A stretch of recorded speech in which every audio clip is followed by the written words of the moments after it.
తెలంగాణ ముఖ్యమంత్రి రేవంత్ రెడ్డిలో మార్పు కనిపిస్తోంది. ఏడాదిన్నర క్రితం ముఖ్యమంత్రిగా బాధ్యతలు చేపట్టిన ఆయన ఇంతకాలంగా అనేక సందర్భాలలో టేక్ ఇట్ ఈజీ ధోరణి ప్రదర్శించారు. సహచర మంత్రులతో స్నేహపూర్వకంగా వ్యవహరించారు. మంత్రులకు పూర్తి స్వేచ్ఛ ఇచ్చారు. ఈ క్రమంలో పలువురు మంత్రులు, అధికారులు అదుపు తప్పారు. ఫలితంగా ముఖ్యమంత్రికి ప్రభుత్వంపై పట్టు రాలేదన్న విమర్శలు వినిపించాయి.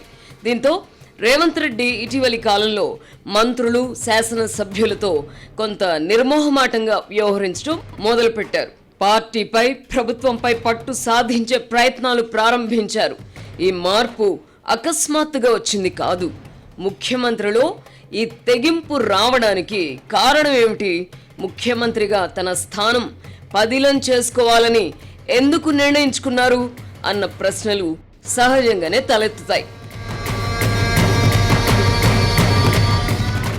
ఆయనలో ఈ మార్పు రావడానికి సహచర మంత్రులతో పాటు సొంత పార్టీ నాయకులు, పార్టీ అధిష్టానం కూడా కారణమని స్పష్టమవుతోంది.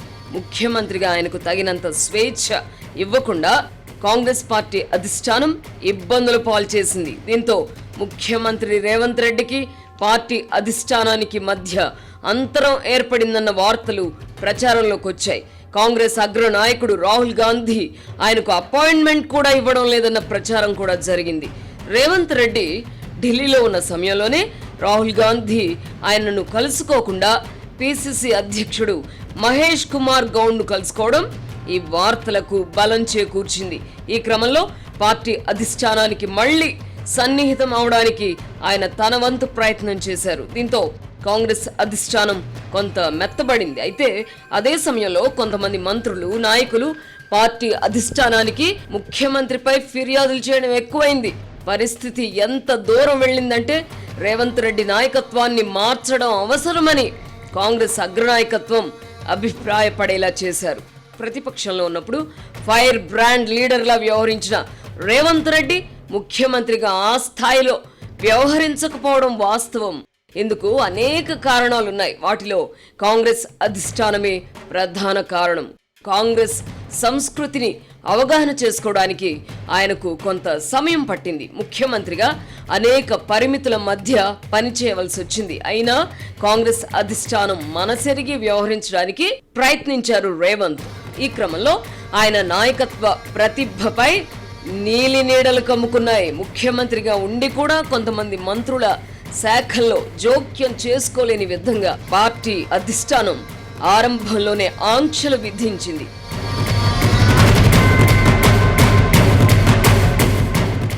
రేవంత్ రెడ్డి కూడా కొన్ని సందర్భాలలో తొందరపాటు ప్రదర్శించారు. అందరూ తన వాళ్లే అన్నట్టుగా తన మనసులోని అభిప్రాయాలను అందరి ముందు బయటపెట్టేవారు. దీంతో పార్టీలోని రేవంత్ రెడ్డి ప్రత్యర్థులు తమ వ్యూహాలకు పదును పెట్టారు. రేవంత్ రెడ్డి నాయకత్వాన్ని మార్చాల్సిన అవసరం ఉందని పార్టీ అధిష్టానానికి నూరిపోశారు. అయినా ఆయన నాయకత్వంలో స్థానిక ఎన్నికలకు వెళ్లలేమని ఫిర్యాదు చేశారు. ఎన్నికల నాటితో పోల్చితే కాంగ్రెస్ పార్టీ తెలంగాణలో బలహీనపడిందని చెప్పుకొచ్చారు. దీంతో కాంగ్రెస్ అధిష్టానం కూడా అలవాటు ప్రకారం అసంతృప్తులనే ప్రోత్సహించింది. ఒక దశలో రేవంత్ రెడ్డి నాయకత్వాన్ని మార్చే విషయం కూడా పార్టీ అధిష్టానం పరిశీలించింది. ఈ అభిప్రాయానికి వచ్చిన తడుగా ఢిల్లీ పెద్దలు రంగంలోకి దిగి అత్యంత గోప్యంగా అభిప్రాయ సేకరణకు పూనుకున్నారు. ఎంపిక చేసిన కొంతమందికి, ముఖ్యంగా ఎన్నికలకు ముందు, ఆ తర్వాత ఇతర పార్టీల నుంచి వచ్చి కాంగ్రెస్లో చేరిన వారికి ఫోన్లు చేసి ముఖ్యమంత్రిని మార్చితే ఎలా ఉంటుంది అని ఆరా తీశారు. అయితే ఈ క్రమంలో కాంగ్రెస్ అధిష్టానానికి షాకింగ్ విషయాలు తెలిసొచ్చాయి. రాష్ట్ర నాయకత్వాన్ని మార్చాలన్న పిచ్చి ఆలోచన చేయొద్దు, అలా చేస్తే ప్రభుత్వం నెల రోజుల్లోనే పతనమవుతుందని ఒక సీనియర్ ఎమ్మెల్యే కొండబద్దలు కొట్టారు. రేవంత్ రెడ్డి నాయకత్వంపై నమ్మకంతోనే తాను ప్రతిపక్ష పార్టీ నుంచి గెలిచి కూడా కాంగ్రెస్ లో చేరానని, అసలు రేవంత్ రెడ్డే లేకపోతే మేము ఈ పార్టీలో ఎందుకుంటాము అని మరో ఎమ్మెల్యే స్పష్టం చేశారు. నాయకత్వాన్ని మార్చాలన్న పిచ్చి ఆలోచన చేయవద్దు, అలా చేస్తే ప్రభుత్వం ఒక్కరోజు కూడా మనుగడ సాగించలేదు అని ఒక సీనియర్ నాయకుడు కొండబద్దలు కొట్టారు. నాయకత్వంలో లోపాలు గుర్తిస్తే వాటిని సరిదిద్దుకోవడానికి సలహాలు, సూచనలు ఇవ్వాలి గాని ఏకంగా నాయకత్వాన్నే మార్చాలనుకోవడం ఆత్మహత్య సదృశ్యమే అవుతుందని క్షేత్రస్థాయి నుంచి కూడా పార్టీ అధిష్టానానికి అభిప్రాయాలు అందాయి. దీంతో రేవంత్ రెడ్డి నాయకత్వాన్ని మార్చాలన్న అభిప్రాయానికి పార్టీ అధిష్టానం స్వస్తి చెప్పింది. ఈ విషయం ముఖ్యమంత్రికి తెలుసో లేదో తెలియదు కానీ ఆయన మాత్రం గేరు మార్చాలన్న నిర్ణయానికి వచ్చారు. ఇటీవలి కాలంలో ఆయనలో ఈ మార్పు స్పష్టంగా కనిపిస్తోంది. మంత్రులతో నిర్మోహమాటంగా వ్యవహరిస్తున్నట్టు చెప్తున్నారు. పార్టీ సమావేశాల్లో కూడా తన మనసులోని మాటను నిర్మోహమాటంగా చెబుతున్నారు. ముఖ్యమంత్రిగా ఆయా శాఖల పనితీరుపై సమీక్షలు మొదలుపెట్టారు. అదే సమయంలో మంత్రులు తమ పనితీరును మెరుగుపరుచుకోవాలని, స్థానిక ఎన్నికల్లో పార్టీని గెలిపించాల్సిన బాధ్యత ఎక్కడికక్కడ మంత్రులపైనే ఉంటుందని స్పష్టం చేస్తున్నారు. విధానపరమైన ప్రకటనలను మంత్రులు తమంతట తాము చేయకుండా పిసిసి అధ్యక్షుడి ద్వారా కట్టడి చేయించారు. ముఖ్యమంత్రి అనుమతి లేకుండా మంత్రులు విధానపరమైన ప్రకటనలు చేయకూడదని ఆంక్షలు విధించారు. అదే సమయంలో పార్టీ అధిష్టానం ఆలోచనలతో సంబంధం లేకుండా తన మానాంతాను పని చేసుకుపోవాలన్న నిర్ణయానికి ముఖ్యమంత్రి వచ్చినట్టుగా కనిపిస్తోంది. పార్టీ పైన, ప్రభుత్వం పైన పట్టు పెంచుకుంటే తన నాయకత్వానికి ఢోకా ఉన్నదన్న అభిప్రాయానికి రేవంత్ వచ్చారని చెబుతున్నారు. ఈ నేపథ్యంలోనే పార్టీ, ప్రభుత్వ వ్యవహారాల్లో ఆయన స్పీడ్ పెంచారు. తదుపరి దశలో మంత్రులను కట్టడి చేయడంపై ముఖ్యమంత్రి దృష్టి పెడతారని ఆయన సన్నిహితులు చెప్తున్నారు.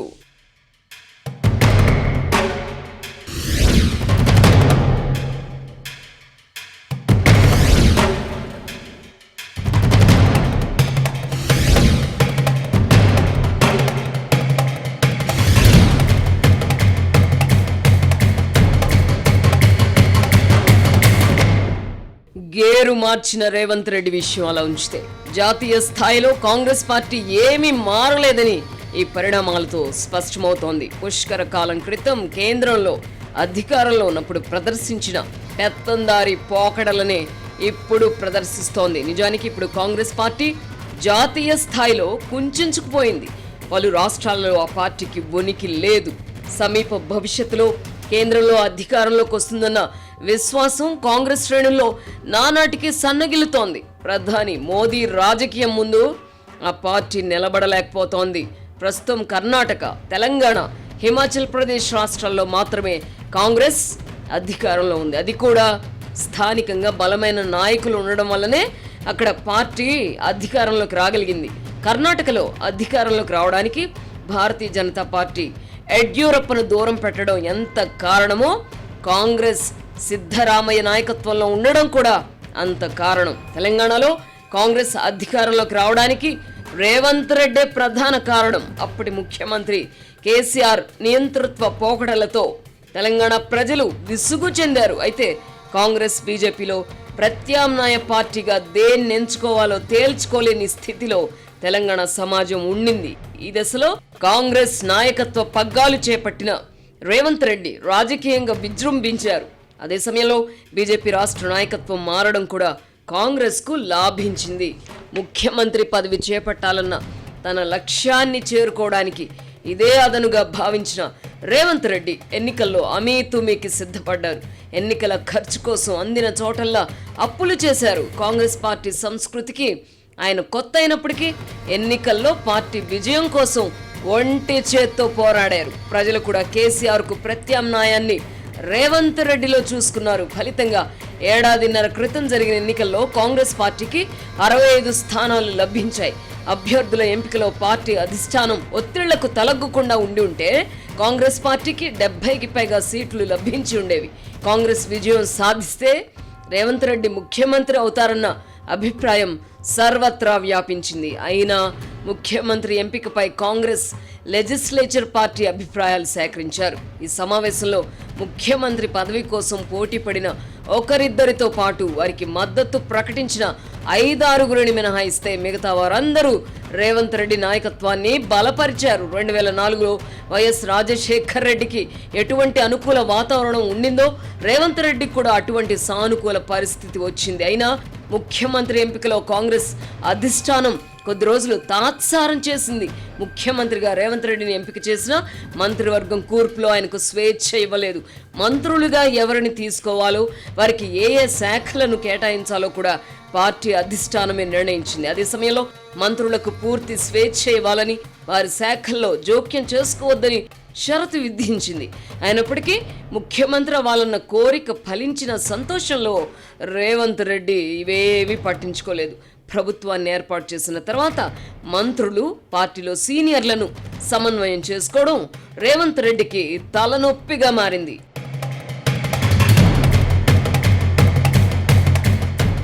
ముఖ్యమంత్రిగా ఉండి కూడా 100 కోట్ల రూపాయల బిల్లులను కూడా విడుదల చేయించలేని దుస్థితి కల్పించారు. ఆర్థిక మంత్రిగా భట్టి విక్రమార్కకు బిల్లుల చెల్లింపు అధికారం కట్టబెట్టారు. ఏ శాఖల్లో ఎవరెవరికి ఎంత మొత్తంలో చెల్లించాలో సంబంధిత శాఖల మంత్రులు సూచిస్తే తదనుగుణంగా బిల్లులు చెల్లించే విధానం అమలు చేస్తున్నారు. ఇటువంటి 1,00,000 పరిమితులు ఉన్నప్పటికీ పార్టీ అధిష్టానం పట్ల విధేయతతో రేవంత్ రెడ్డి సర్దుకుపోయారు. అధిష్టానం చెప్పిన విధంగా నడుచుకున్నారు. ఈ క్రమంలో ముఖ్యమంత్రిగా ఆయన 2-3 నిర్ణయాలు అనాలోచితంగా చేశారు. మరోవైపు రాష్ట్ర ప్రభుత్వాన్ని ఆర్థిక కష్టాలు చుట్టుముట్టాయి. ఇంకోవైపు పార్టీ నిధుల కోసం అధిష్టానం తెలంగాణపైన ఆధారపడిన పరిస్థితి ప్రభుత్వ ప్రతిష్ట మసకబారడానికి ఇది కూడా ఒక కారణమైంది.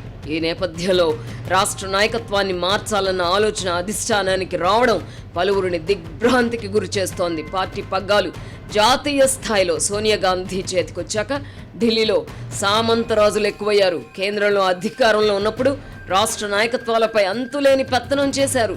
రాజశేఖర్ రెడ్డి వంటి వారు కూడా డబ్బు మూటలతో సామంతులను సంతృప్తి పరచాల్సిన పరిస్థితి. ఇప్పుడు పార్టీ కేంద్రంలో అధికారం కోల్పోయి 11 ఏళ్లయింది. అయినా ఢిల్లీలో పెద్దలుగా చలామణి అవుతున్న వారిలో మార్పు లేదు. జాతీయ స్థాయిలో పార్టీ బలహీనపడినా రాష్ట్రాల్లో పెత్తనాన్ని కొనసాగిస్తున్నారు. ముఖ్యమంత్రి రేవంత్ రెడ్డిని చీటికి మాటికి ఢిల్లీకి పిలిపించుకొని రోజుల తరబడి వేచి ఉండే పరిస్థితి కల్పించారు. కేంద్రంలో 11 ఏళ్లుగా అధికారంలో ఉన్న భారతీయ జనతా పార్టీలో ఈ సంస్కృతి లేదు. ప్రధాని మోదీ నాయకత్వంలోని ఆ పార్టీ అత్యంత బలంగా ఉంది. అయినా రాష్ట్రాలలో పార్టీ పరంగా, ప్రభుత్వ పరంగా సమస్యలు ఉత్పన్నమైతే వాటి పరిష్కారానికి ఢిల్లీ నుంచి పార్టీ ప్రతినిధులను పంపుతున్నారే గాని ముఖ్యమంత్రులను ఢిల్లీకి పిలిపించుకోవడం లేదు. ఢిల్లీలో కాంగ్రెస్ అధిష్టానం పెద్దలకు ఇప్పుడు చేయడానికి పని కూడా లేదు.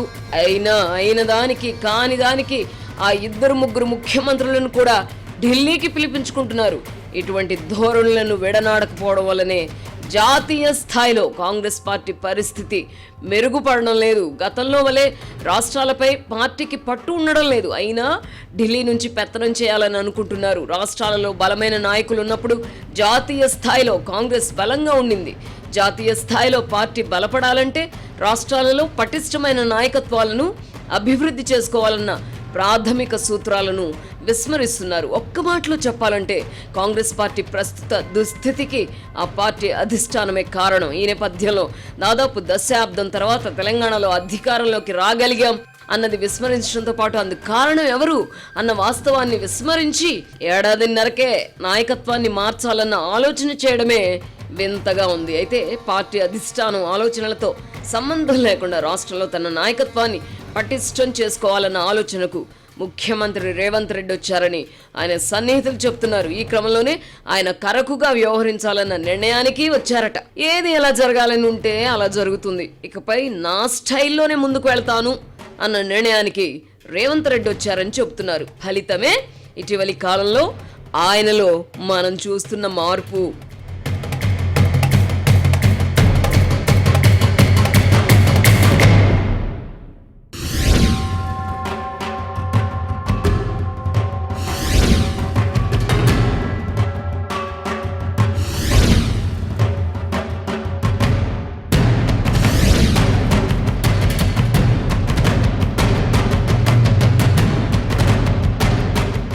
ఇప్పుడు తెలంగాణలో కేసీఆర్ హయాంలో వెచ్చలవిడిగా సాగిన టెలిఫోన్ ట్యాపింగ్ విషయానికి వద్దాం. 2018కి ముందు అధికారులు ఎంత అరాచకంగా వ్యవహరించారో ఈ ఉదంతం చెబుతోంది. వందల వేల సంఖ్యలో ప్రత్యర్థుల ఫోన్లను దొంగచాటుగా అక్రమంగా విన్నప్పటికీ కేసీఆర్ ఓటమి నుంచి తప్పించుకోలేకపోయారు. ఇంత భారీ స్థాయిలో ఫోన్ ట్యాపింగ్ జరిగిన విషయం కూడా కాకతాళీయంగా బయటపడింది. ఎన్నికల ఫలితాలు వెల్లడైన తర్వాత ఆనాటి ప్రభువుల కోసం అడ్డగోలుగా వ్యవహరించిన నాటి ఎస్ఐబి అధికారులు తమను తాము కాపాడుకునే క్రమంలో సర్వర్లు, హార్డ్ డిస్కులు ధ్వంసం చేశారు. ఈ క్రమంలో తీవ్రవాదులు, ఉగ్రవాదులకు సంబంధించి కొన్నేళ్లుగా సేకరించి భద్రపరిచిన సమాచారాన్ని కూడా ధ్వంసం చేశారు. ఇది అత్యంత తీవ్రమైన నేరం.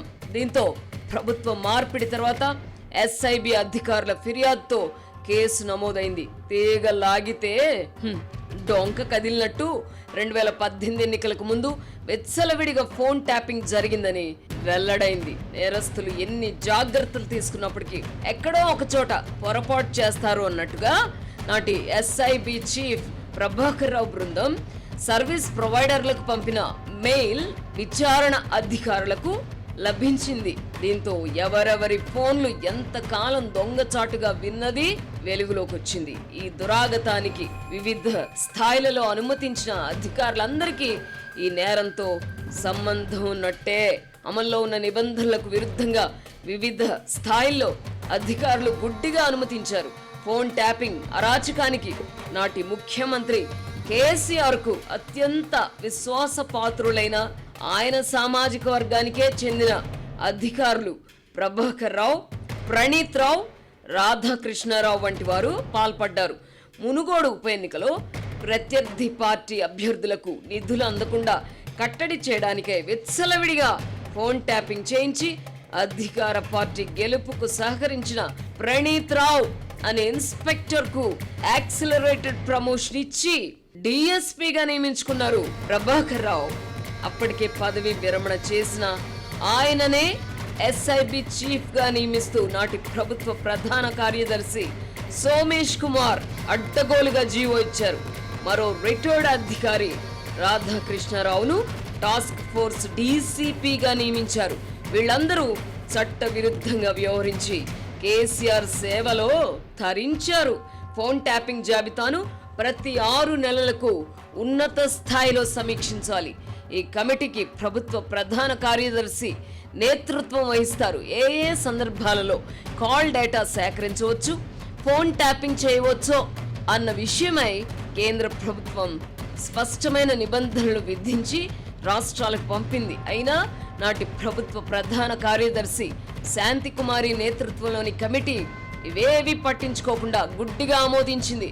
అత్యవసర పరిస్థితులలో ఐజీ, ఆ పై స్థాయి అధికారి మాత్రమే ఫోన్ ట్యాపింగ్ కు అనుమతించవచ్చు. ఈ కేసును సీరియస్ గా తీసుకుని విచారణ జరిపితే నాటి ప్రభుత్వ ప్రధాన కార్యదర్శి, ఆ కమిటీలోని ఇతర అధికారులతో పాటు పలువురు ఐపీఎస్ అధికారులను శిక్షించాల్సి ఉంటుంది. ఈ కారణంగా వారంతా ప్రభుత్వానికి సహాయ నిరాకరణ చేస్తున్నారు. సాక్షిగా సంతకం చేయడానికి కూడా శాంతి కుమారి వంటి వారు నిరాకరిస్తున్నారు. సిట్ అధికారులు సుప్రీంకోర్టు ఆదేశాలతో రాష్ట్రానికి తిరిగి వచ్చిన ప్రభాకర్ రావును విచారిస్తున్నారు. అయితే ఆయన నోరు విప్పకపోగా అప్పటి ఇంటెలిజెన్స్ చీఫ్ అనిల్ అడగండి అని బుకాయిస్తున్నారు. అనిల్ అడిగితే తాను పేరుకు మాత్రమే ఇంటెలిజెన్స్ చీఫ్ అని అంతా ప్రభాకర్ రావు చూసేవారని చెప్తున్నారు. ప్రస్తుతం సిట్కు ఏసీపీ స్థాయి అధికారి నేతృత్వం వహిస్తున్నారు. ఐఏఎస్, ఐపీఎస్ అధికారులను ఆ స్థాయి అధికారులు ఏం ప్రశ్నించగలరు? ఎస్ఐబి చీఫ్ గా ఉన్నప్పుడు వాడిన ఫోన్లను ఇవ్వమని సిట్ అధికారులు కోరగా అమెరికాలో మరిచిపోయానని ప్రభాకర్ రావు చెప్తున్నారు. కేంద్రం జారీ చేసిన నిబంధనల ప్రకారం ఎమ్మెల్యేలు, ఎంపీల ఫోన్ నెంబర్లను ట్యాప్ చేయకూడదు. అలా చేయాలంటే పెద్ద తతంగమే ఉంటుంది. దీంతో ప్రభాకర్ రావు బృందం కేవలం ఫోన్ నెంబర్లను మాత్రమే సర్వీస్ ప్రొవైడర్లకు రివ్యూ కమిటీకి పంపేవారు. ఇలా పంపిన కొన్ని జాబితాలపై నాటి ఇంటెలిజెన్స్ చీఫ్ అనిల్ సంతకం లేదు. ఇక నాకు సంబంధించినంత వరకు 2 సంవత్సరాల కాల్ డేటా తెప్పించుకున్నారు. ఇది అమలులో ఉన్న చట్టాలు, నిబంధనలకు విరుద్ధం. మావోయిస్టులకు ప్రత్యక్షంగా, పరోక్షంగా సహకరించిన వారి జాబితాలో నా ఫోన్ నంబర్ చేర్చారు. 2018 ఎన్నికలకు ముందు సెప్టెంబర్ మాసంలో నా ఫోన్ సంభాషణలను నేరుగా విన్నారు. నా ఫోన్ మాత్రమే కాదు, మరికొందరు మీడియా యజమానుల ఫోన్లను ట్యాప్ చేశారు. తమాషా ఏమిటంటే ఈ మొత్తం ఎపిసోడ్లో ఫోన్ ట్యాపింగ్ చేసిన అధికారులను బురిడి కొట్టించింది బీజేపీ ఎంపీ రఘునందన్ రావు ఒక్కరే. ఎన్నికల సందర్భంగా ఆయన ఫోన్ కూడా ట్యాప్ చేశారు. అయితే అధికారులను తప్పుదారి పట్టించడం కోసం ఆయన పలానా కారులో డబ్బు పంపుతున్నానని అవతలి వ్యక్తికి చెప్పారు. ఆ వెంటనే అధికారులు సదరు నంబర్ కారును క్షుణ్ణంగా తనిఖీ చేశారు. ఏమి దొరక్కపోవడంతో కారును విడిభాగాలుగా ఓడదీసి మరీ తనిఖీ చేశారు. అయినా ఏమి దొరకపోవడంతో తాము బోల్తా పడ్డామని సదరు అధికారులు తెలుసుకున్నారు. ఈ ఫోన్ ట్యాపింగ్ లో బాధితులకు న్యాయం జరగాలన్నా, నిందితులకు శిక్ష పడాలన్నా సుప్రీంకోర్టు పర్యవేక్షణలో ఉన్నత స్థాయి కమిటీ దర్యాప్తు చేయాలి. ఈ అరాచకానికి కర్త కర్మ క్రియ నాటి ముఖ్యమంత్రి కేసీఆర్ అన్నది అందరికీ తెలిసిందే. అయితే ఆయనకు వ్యతిరేకంగా ఒక్కరు కూడా నోరు విప్పడం లేదు. ఎవరి ఆదేశాలతో ఎవరి కోసం ఇన్ని వందల ఫోన్లు ట్యాప్ చేశారని సిట్ అధికారులు ప్రశ్నిస్తున్న ప్రభాకర్ రావు మౌనాన్నే ఆశ్రయిస్తున్నారు. ఇలా అయితే ప్రస్తుత దర్యాప్తు వృధా ప్రయాస అవుతుంది. గజం మిథ్య పలాయనం మిథ్య అన్నట్టుగా ఈ ఎపిసోడ్ మిగలకూడదు అంటే తగు నిర్ణయం తీసుకోవాల్సింది రేవంత్ రెడ్డి ప్రభుత్వమే. చూద్దాం ఏం జరుగుతుందో. కేసీఆర్ అండ్ కో సేఫ్ గా ఉంటారా, జైలుకు వెళ్తారా అన్నది కాలమే చెప్పాలి.